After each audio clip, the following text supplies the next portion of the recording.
जय श्री कृष्ण। राधे राधे दोस्तों। राधा रानी आप और आपके परिवार पर अपनी असीम कृपा बनाए रखे। दोस्तों, आज हम जय एकादशी व्रत कथा लेकर आए हैं। हमारे हिंदू धर्म में एकादशी का व्रत सबसे महत्वपूर्ण होता है और माघ मास के शुक्ल पक्ष की एकादशी को जया एकादशी कहते हैं। यह एकादशी बहुत ही पुण्यदायी है, जिसका पालन करने से व्यक्ति नीच जोनी जैसे भूत प्रेत पिशाच की जोनियों से मुक्त हो जाता है। भगवान श्री कृष्ण ने इसी विषय में एक कथा भी धर्मराज युधिष्ठिर महाराज को सुनाई थी, जिसका श्रवण अब आप सब भी कीजिए। धर्मराज युधिष्ठिर ने भगवान श्री कृष्ण का स्वागत, सत्कार और अभिवादन करने के बाद पूछा, हे भगवान, आपने माघ मास के कृष्ण पक्ष की शटलता एकादशी का अत्यंत सुंदर वर्णन किया।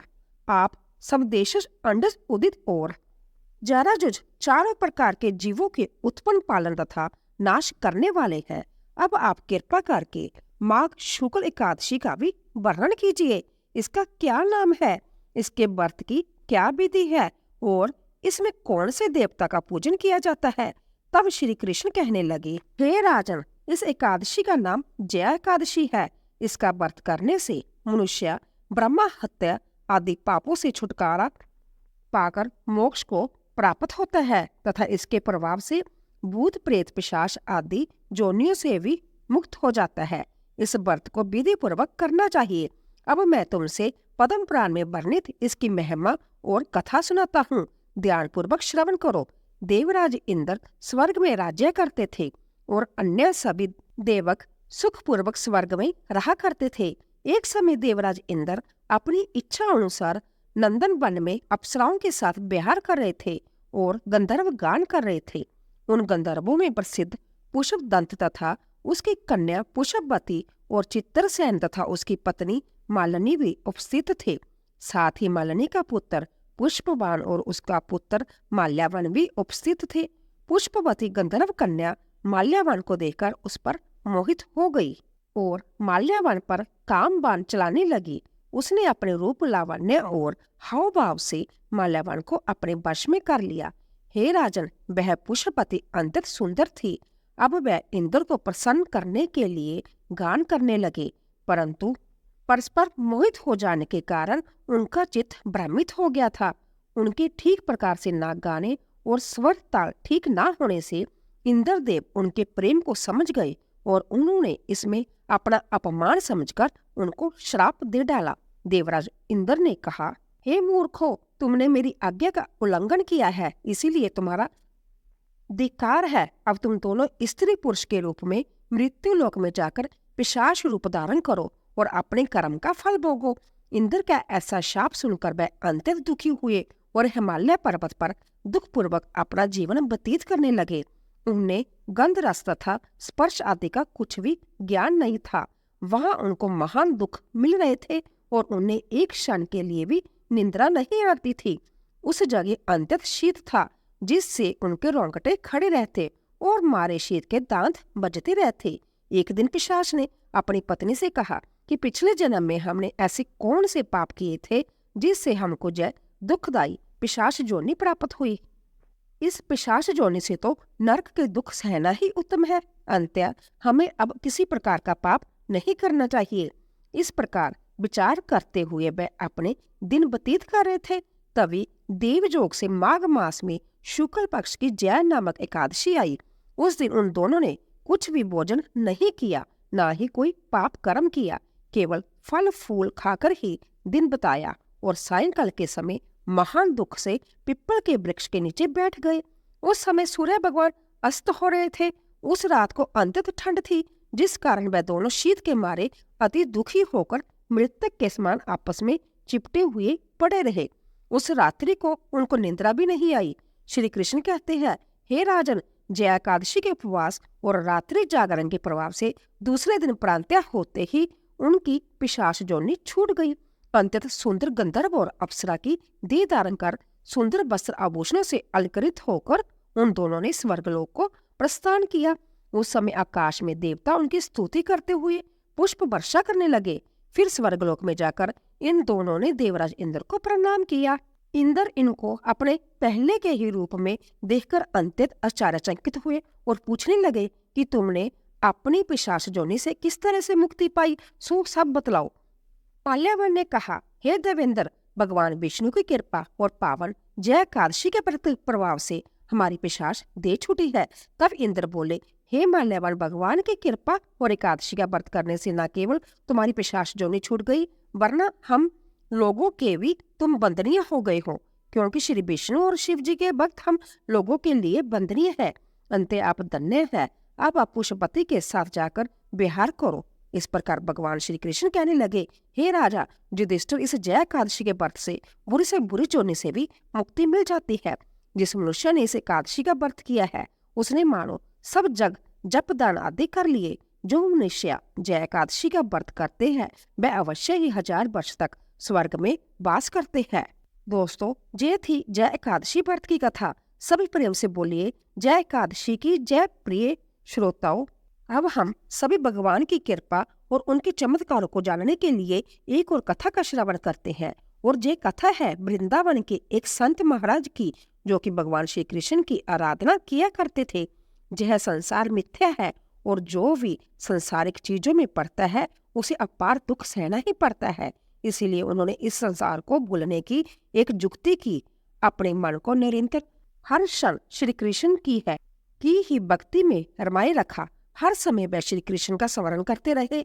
उसके लिए महात्मा ने भगवान के साथ एक ऐसा संबंध जोड़ा जिससे कि उनके मन से श्री कृष्ण का ध्यान कभी निकल ही न सके। उन्होंने मन में यह कल्पना की कि मैं नंद हूँ और बाल श्री कृष्ण मेरे बालक है। अब तो वह लाला को खूब लाड लड़ाते। जमुना जी स्नान करने जाते तो लाला को साथ लेकर जाते, भोजन करने बैठते तो लाला को साथ लेकर बैठते और ऐसी भावना करते कि कन्हैया मेरी गोद में बैठे हैं, कन्हैया मेरी दाढ़ी खींच रहे हैं। श्री कृष्ण को पुत्र मानकर आनंद करते। जो हरकतें, जो शरारतें एक नन्हा बालक करता है, वो उन सभी शरारतों की मानसिक कल्पना किया करते, जिससे उन्हें खूब आनंद हुआ करता। और इस तरह श्री कृष्ण के ऊपर उनका वात्सल्य भाव था। संत महाराज जी श्री कृष्ण की मानसिक सेवा किया करते थे। संपूर्ण दिवस पूरा दिन मन को श्री कृष्ण लीला में ही तन्मय रखते। सुबह से शाम तक उनकी श्री कृष्ण भगवान के साथ लीलाएं होती।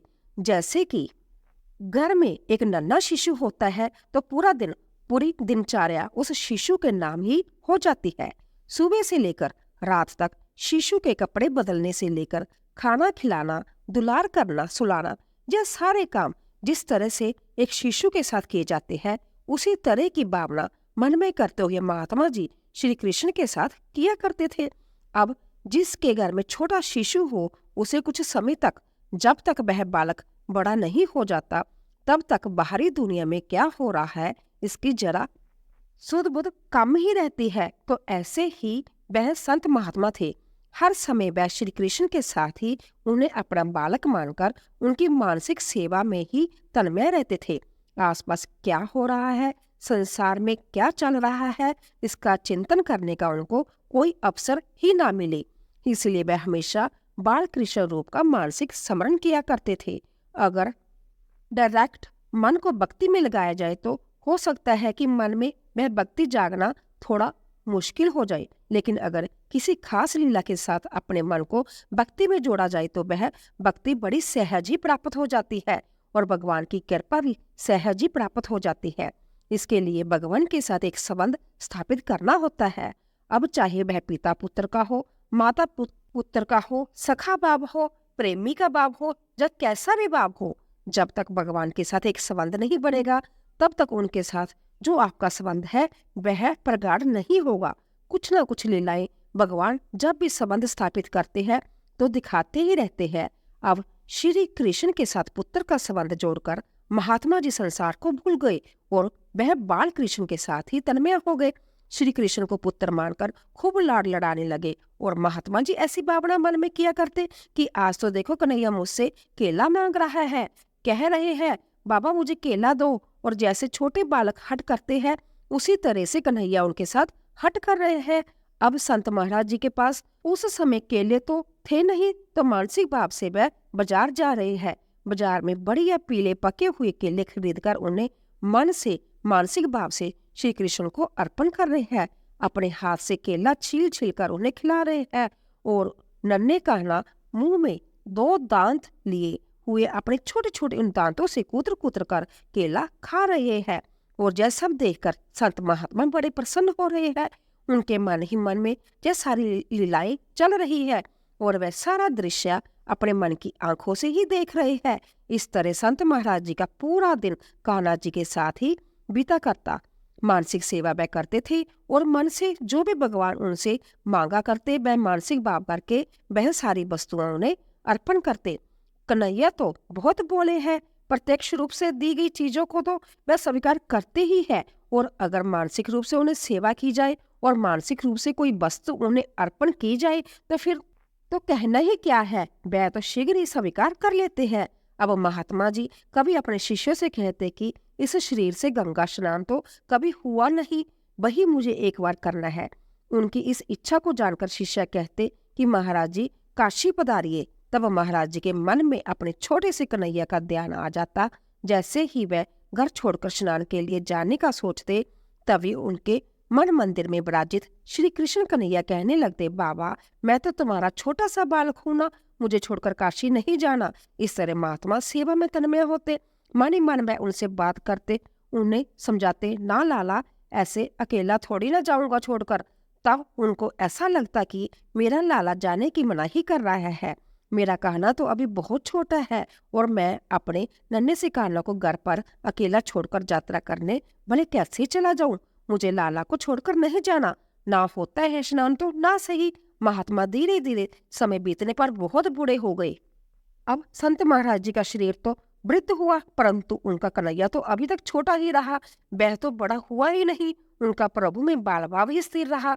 वह जो श्री कृष्ण की मानसिक सेवा करते थे, उनकी नजर में उनका कन्हैया उतने ही साल का, उतना ही छोटा था जितना वह पहले दिन से उनकी सेवा में तल्लीन हुए थे।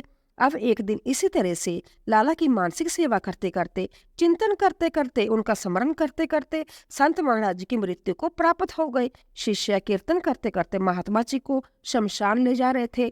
अब अग्नि संस्कार की तैयारी हुई।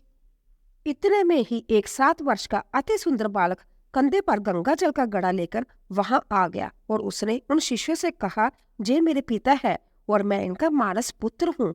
पुत्र के तौर पर अग्नि संस्कार करने का अधिकार तो मेरा है और मैं ही इनका अग्नि संस्कार करूंगा। पिता की अंतिम इच्छा पूरी करना तो पुत्र का धर्म होता है और मेरे पिता की गंगा स्नान करने की बड़ी इच्छा थी, परंतु मेरे कारण जय गंगा स्नान करने नहीं जा सकते थे।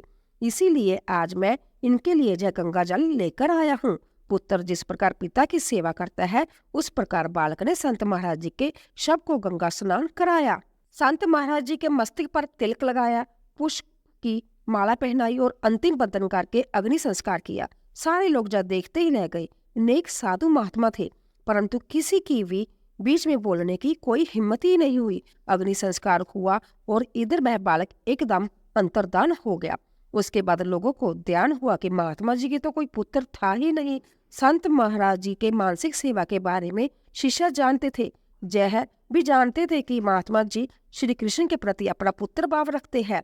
वह उन्हें अपना पुत्र मानते हैं, तो उनका वात्सल्य भाव था। और हो ना हो वही बाल कृष्ण आज 7 वर्ष के बालक के रूप में महात्मा जी के पुत्र के रूप में आए थे। महात्मा की भावना थी कि श्री कृष्ण मेरा पुत्र है। परमात्मा ने उनकी भावना पूरी की, क्योंकि वे अंतिम समय में गंगा स्नान करना चाहते थे। लेकिन अपने छोटे से लाला को मन के मंदिर में अपने घर पर अकेला कैसे छोड़कर जाऊं, और तब उनकी यह इच्छा अधूरी ही रह गई, जिसे उनके मृत्यु के पश्चात बाल श्री कृष्ण ने आकर संज्ञा पूरी की। इसीलिए भगवान के साथ भक्त जैसा संबंध जोड़ लेते हैं। भगवान उस संबंध को फिर वैसे ही निभाते हैं, फिर चाहे वो संबंध कैसा भी क्यों ना हो। लेकिन संबंध तभी निभता है जब दोनों ही तरफ से पूर्ण समर्पण हो। जब भक्त अपने मन में चाहे वह मानसिक सेवा कर रहा हो, जब प्रत्यक्ष रूप से पूजा आराधना कर रहा हो, अगर उसके भगवान के प्रति सच्ची निष्ठा है, भक्ति सच्ची है, तो भगवान अपने उस भक्त की लाज हमेशा रखते हैं और अपने उस संबंध को हर हाल में चाहे कैसे भी हो अवश्य निभाते हैं। प्रिय श्रोताओं, अब सुनिए हरि वल्लभ तुलसी माता की कथा। एक बार किसी गांव में किसान रहता था। वह हर दिन मंदिर जाता और तुलसी माता की पूजा किया करता था। वह तुलसी माता से रोज प्रार्थना करता कि हे तुलसी माता, मेरा आनंद करना। तुलसी माता ने एक दिन सोचा कि जय किसान बहुत सीधा साधा है, एक तो गरीब है, फिर भी हर दिन समय निकालकर मेरी पूजा किया करता है, मैं इसके लिए कुछ ना कुछ करना चाहती हूँ। यह सोचकर तुलसी माता ने एक छोटी कन्या का रूप धरा और किसान के रास्ते पर जाकर बैठ गई और फिर उस किसान से कहने लगी कि मैं भी तुम्हारे घर चलना चाहती हूँ। मेरा कोई नहीं है, किसान ने सोचा, घर पर तो मेरी 6 बेटियां पहले से ही है, अब 7 लड़कियों का मैं पेट कैसे भरूंगा, कैसे उनका पालन पोषण करूंगा और कैसे इनका विवाह कराऊंगा, मेरे पास तो कुछ भी ऐसा नहीं है। यह सोचकर मैं किसान बहुत परेशान हो गया। मारे दुख के उसको आजकल कुछ भी अच्छा नहीं लग रहा था, जहां तक कि उसको खाना खाने का भी मन नहीं कर रहा था। उसे इस तरह से परेशान देखकर उसकी पत्नी बोली, क्या बात है, आजकल बहुत दुखी रहने लगे हो। तब किसान बोला, क्या बताऊं, मैं मंदिर जाता हूँ, वहां पर एक छोटी सी कन्या बैठी हुई है और वह रोज कहती है कि मैं भी तुम्हारे घर चलूंगी। अब तुम ही बताओ भला, घर पर तो हमारी 6 बेटियां पहले से ही है, अब 7वीं को लाकर मैं कैसे उसका पेट भरूंगा, कैसे गुजारा होगा। किसान की पत्नी बोली, अरे इसमें परेशान होने की इतनी क्या बात है, अगर वह आ रही है तो आने दो, जैसे हमारी ये 6 बेटियां रहती है वैसे वह भी रह लेगी। तब किसान बोला, अरे हम उसका विवाह कैसे कराएंगे, कैसे इतने बड़े परिवार का गुजारा होगा। किसान की पत्नी ने उसे समझाते हुए कहा, अरे यह तो कोई भी बात नहीं, कोई मुश्किल ही नहीं, जैसे हम अपनी 6 लड़कियों की शादी करवाएंगे वैसे ही 7वीं की भी करवा देंगे, अपनी 7 लड़कियों का विवाह साथ साथ करवा देंगे। अब किसान को अपनी पत्नी की बात सही लगी, उसका मन थोड़ा हल्का हुआ। अगले दिन जब वह मंदिर गया तो वह कन्या उसे फिर से मंदिर की सीढ़ियों पर बैठी दिखाई दी और फिर से उसने अपनी बात दोहराई कि मैं आपके घर चलूं क्या। अब की बार किसान ने ना तो उससे मना किया, ना ही कोई बहाना बनाया, बल्कि उसका हाथ पकड़कर कहा, हाँ चल बेटी घर चलो। ऐसा कहकर वह किसान उस छोटी सी कन्या का हाथ पकड़कर अपने घर पर ले आकर आया। अब जब वह घर ले आया तो तुलसी माता जो कन्या के रूप में उस किसान के घर पर आई थी, उनका तो पैर किसान के घर पर पड़ते ही किसान के तो मानो आनंद ही आनंद छा गया। उसके घर में खुशियां ही खुशियां भर गई और उसकी सारी गरीबी भी दूर हो गई।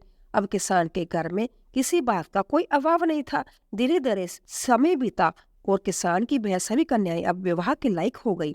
जब वह किसान अपनी बेटियों की शादी के लिए वर ढूंढने के लिए जाने लगा तो सबसे छोटी कन्या ने कहा कि पिताजी, मेरे लिए तो शालिग्राम जी के मंदिर में जाकर शालिग्राम जी को ही लेकर आना और उनसे कहना कि वह बारात लेकर आए मुझसे विवाह करने के लिए, और पिताजी मेरी बाकी 6 बहनों के लिए आप अपनी इच्छा से वर ढूंढ लेना। किसान ने ऐसा ही किया और तुलसी महारानी की कृपा से उसके तो सारे जेवर, कपड़ा, खाना सब तैयार हो गया और खूब धूमधाम से सबका विवाह हो गया और उस किसान के घर पर तुलसी माता की कृपा हो गई।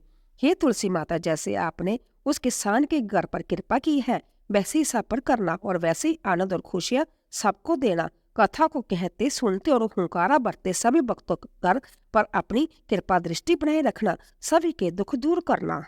जय श्री कृष्णा। राधे राधे।